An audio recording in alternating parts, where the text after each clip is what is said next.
Si vous gagnez un salaire moyen, il faudrait des milliers de vies pour avoir assez d'argent pour s'offrir les voitures que Nicolas Cage a eues dans son garage.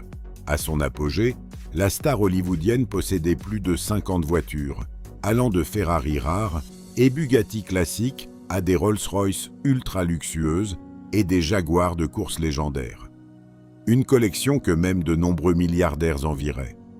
Mais le plus fou, c'est que la quasi-totalité de cette collection valant des dizaines de millions de dollars a disparu en seulement quelques années. Ce n'est pas parce que Cage s'en est lassé, mais parce qu'il a été contraint de les vendre pour rembourser une dette fiscale de 6,3 millions de dollars. Ironiquement, de nombreuses voitures qu'il a vendues valent aujourd'hui plusieurs fois leur prix d'achat. Dans cette vidéo, nous allons pénétrer à l'intérieur de la collection de voitures de Nicolas Cage, estimée à environ 40 millions de dollars, d'un roadster classique assez modeste à une Bugatti extrêmement rare que seules 6 personnes au monde ont possédée. Et croyez-moi, la dernière voiture va vraiment vous faire vous demander comment Nicolas Cage a pu s'en séparer. Commençons par la voiture la plus abordable de sa collection. La première voiture de la liste pourrait en surprendre plus d'un, car comparée aux supercars de plusieurs millions de dollars qui suivent, c'est presque la plus simple. Il s'agit d'une Triumph Spitfire Mark IV de 1975. Nicolas Cage s'est un jour décrit comme un amoureux de la culture britannique, et cela ne se voit pas seulement dans ses films ou les propriétés qu'il possède dans le Somerset, mais aussi dans ses choix automobiles. La Spitfire Mark IV est un petit roadster classique de la Triumph Motor Company. Elle n'a pas une puissance monstrueuse, pas de moteur V12, et ce n'est pas non plus une supercar coûteuse. En réalité, cette voiture ne développe qu'environ 63 chevaux pour une vitesse de pointe de moins de 150 km/h. Mais c'est précisément cette simplicité qui fait son charme. C'est le genre de voiture que l'on conduit par un après-midi ensoleillé, capote ouverte, pour sentir le vent et profiter des sensations de conduite pure des années 70. Ce qui est intéressant, c'est qu'aujourd'hui, une Spitfire Mark IV ne coûte qu'environ 9 000 $, ce qui est presque insignifiant par rapport au reste du garage de Cage. Mais si vous pensez que cette Triumph était déjà ce qu'il y avait de plus intéressant, attendez la suite, car Nicolas Cage a possédé l'une des Porsche les plus importantes jamais construites. La voiture suivante dans la collection de Nicolas Cage est une Porsche 356 Speedster de 1955, un modèle que beaucoup considèrent comme l'origine de tout l'héritage Porsche. Avant que le monde ne connaisse la Porsche 911, avant que cette marque ne devienne une icône mondiale de la voiture de sport, tout a commencé avec la 356. Lancée aux États-Unis dans les années 1950, la 356 Speedster est rapidement devenue célèbre pour une raison très simple. Elle était née pour la course. À l'époque, on pouvait conduire cette voiture directement de chez soi jusqu'au circuit, coller du ruban adhésif sur les phares, peindre un numéro sur la carrosserie et commencer la course immédiatement. Cet ADN de course fait de la 356 l'une des Porsche les plus importantes de l'histoire. Nicolas Cage possédait une 356 Speedster blanche avec une capote marron et un intérieur en cuir assorti. Cependant, contrairement à de nombreux pilotes passionnés de vitesse, Cage sortait rarement cette voiture sur circuit. Il l'emmenait souvent à des concours d'élégance ou des expositions de voitures anciennes, où les collectionneurs pouvaient admirer sa beauté originelle. Après avoir quitté la collection de Cage, cette Porsche a été entièrement restaurée puis vendue aux enchères pour plus de 255 000 $ en 2017. Mais si vous pensiez qu'une Porsche classique était rare, la voiture suivante apporte un tout autre type de luxe. La voiture suivante nous emmène des voitures de sport au monde du luxe britannique. Une Rolls-Royce Silver Cloud 3 cabriolet de 1964. Et ce qui est intéressant, c'est que Nicolas Cage a pu posséder non pas une mais jusqu'à 2 Silver Cloud 3.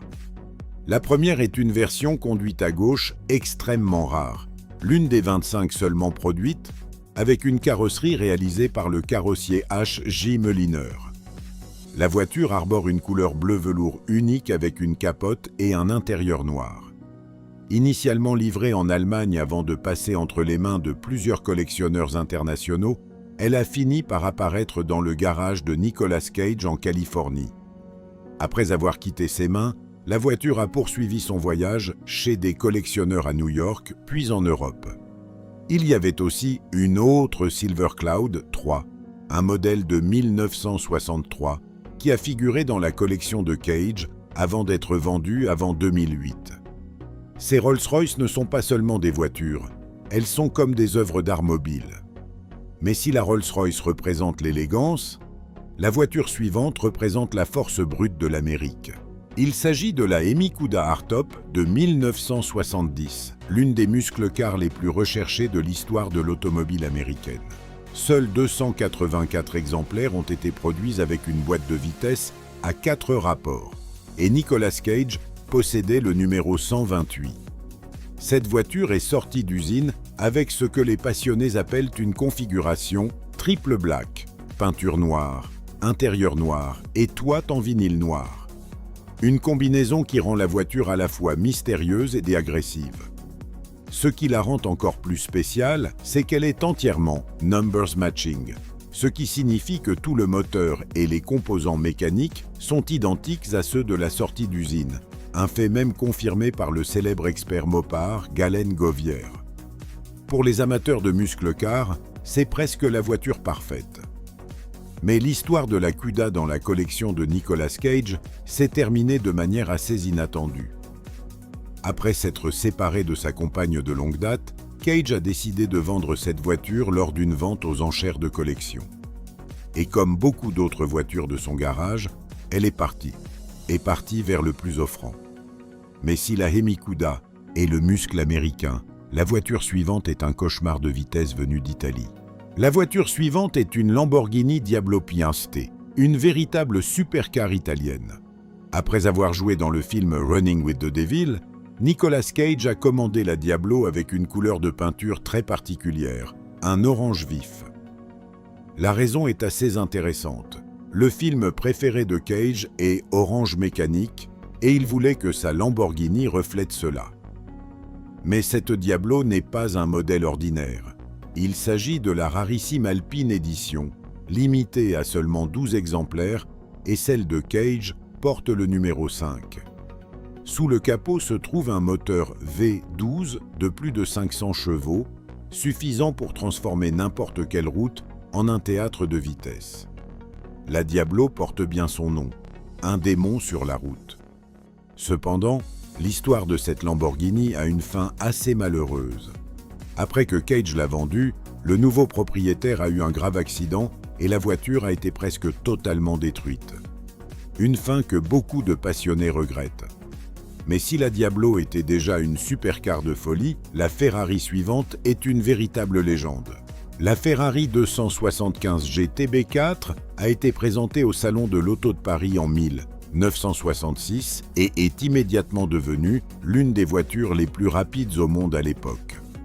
La particularité de cette Ferrari réside dans son moteur V12 à 4 arbres à cams, une technologie extrêmement avancée pour l'époque. Nicolas Cage a acheté cette voiture en 2007 et l'a gardée jusqu'en 2014 avant de la vendre à un collectionneur britannique. Ce qui est curieux, c'est qu'il semble que Cage n'ait pas beaucoup conduit cette Ferrari. Lorsqu'elle est revenue sur le marché en 2018, le compteur n'affichait qu'environ 50 000 miles, soit une moyenne de moins de 1000 miles par an. La voiture conserve sa peinture argentée argento et son intérieur en cuir beige d'origine. Après avoir quitté la collection de Cage, cette Ferrari a subi une restauration complète pour retrouver ses spécifications d'usine exactes. Mais la voiture suivante est encore plus spéciale, car elle n'est pas seulement une voiture de sport, elle fait partie de l'histoire mondiale de la course automobile. La Jaguar Type D de 1955 a été conçue dans un seul but: gagner les 24 heures du Mans. Et elle l'a fait de manière spectaculaire. De 1955 à 1957, la Jaguar Type D a remporté le Mans 3 années consécutives. devenant l'une des voitures de course les plus titrées de l'histoire.